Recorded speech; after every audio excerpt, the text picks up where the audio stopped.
बातमीचे प्रायोजक आहेत हॉटेल रोहित। आयकर विभागाचे अधिकारी असल्याचे सांगून मागितली खंडणी। तुमच्या फार्म हाऊसवर मोठ्या प्रमाणात पैसे आहेत, त्यामुळे आयकर विभागाची धाड पडणार असे सांगितले। मी देखील त्या टीममध्ये आहे, त्यामुळे तुम्हाला मदत हवी असल्यास 1 कोटी रुपये द्यावे लागेल असे सांगून मागितली खंडणी। छगन भुजबळ यांचे स्वीय सहाय्यक संतोष गायकवाड यांच्या फिर्यादीवरून झाला होता गुन्हा दाखल। संशयित आरोपीला नाशिक पोलिसांनी नाशिक गुजरात महामार्गावरून करंजाळी येथून घेतले ताब्यात। राहुल भुसारे या संशयित आरोपीला नाशिकच्या गुन्हे शाखा युनिटने घेतले ताब्यात। माननीय आमदार श्री छगनरावजी भुजबळ यांच्या फोनवर एका व्यक्तीने फोन करून सांगितलं की मी इन्कम टॅक्स अधिकारी बोलतोय, तुमच्या त्र्यंबकेश्वर येथील फार्म हाऊसवर रेड पडणार आहे। मी इन्कम टॅक्स मध्ये असल्यामुळे मी अधिकाऱ्यांशी बोलून तुमचं प्रकरण सेटल करू शकतो, तुम्हाला पैसे द्यावे लागतील। असं झाल्यानंतर त्यांनी नंतर फोन कट केला, परत काही दिवसानंतर फोन केला, त्यामुळे त्यांनी पैशाची डिमांड केली आणि मग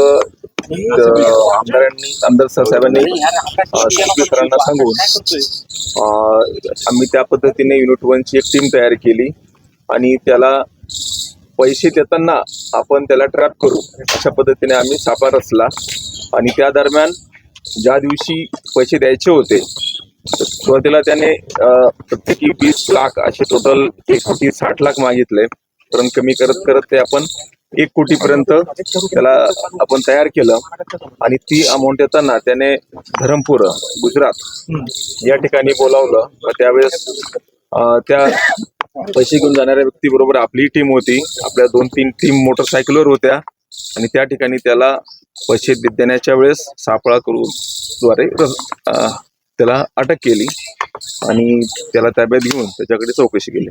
सर, संशयित आरोपीची नेमकी काय पार्श्वभूमी आहे, काय तपासादरम्यान? तो BSc झालेला आहे, ग्रॅज्युएट, 23 वर्षाचा, करंजाळी पेठ तालुका येथील युवक आहे। कुठलंही काम नाही, फक्त मला काहीतरी बनायचं किंवा पैसे कमवायचे या हेतूने त्याने हे कृत्य केलेलं आहे। सर,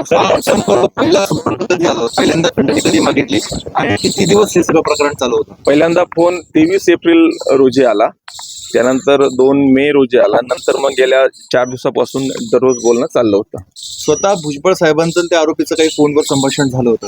नाही, तो मोबाईल भुजबळ साहेबांनी त्यांच्या एका PA कडे डायव्हर्ट केलेला होता। संतोष गायकवाड हे रेग्युलर त्या आरोपीशी संपर्कात होते। आणि काय त्याचं म्हणजे त्र्यंबकेश्वरला कुठल्या ठिकाणी तो छापा मारायचा असं त्यांनी बनाव केलेला होता, नेमकं काय? असं नक्की ठिकाण नाही सांगितलं, फक्त त्र्यंबकेश्वर येथील सांगितलं। त्र्यंबकेश्वर जवळ तुमचं फार्म हाऊस आहे, त्या ठिकाणी रेड पडणार आहे सांगितलं। सर, एकटाच आरोपी आहे की अजूनही त्यामध्ये दुसरं कोणी आरोपी नाहीये। हा आरोपी प्रत्येक वेळेस वेगवेगळ्या फोनवरून फोन करत होता, तो स्वतःचा फोन वापरत नव्हता।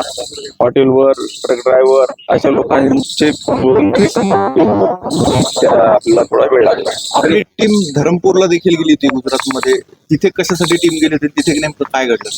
आपल्याला ते पैसे देताना त्याला पकडायचं होतं, त्यासाठी आपली टीम गेली। पण त्यांनी पहिलं लोकेशन धरमपूर सांगितलं होतं? धरमपूर सांगितलं होतं, नंतर त्याला थोडा डाऊट आला, मग त्याने दुसरं लोकेशन सांगितलं एका हॉटेल जवळ हायवेवरच, आणि त्या ठिकाणी त्याला पकडलं। जो खंडणी मागणारा व्यक्ती होता त्याचं आणि भुजबळ साहेबांचं देखील बोलणं झालं होतं फोनवर, त्यांच्याशी देखील त्यांनी संवाद साधला होता असंही कळतंय, त्याबाबत काही?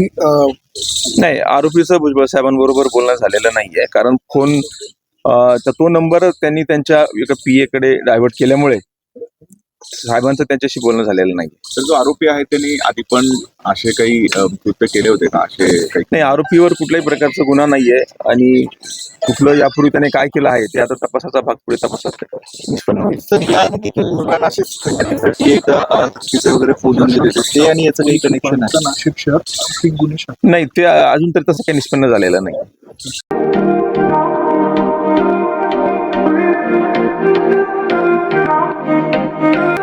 सोलापुरात व्हेज नॉन व्हेज जेवण मिळण्याचं एकमेव ठिकाण हॉटेल रोहित।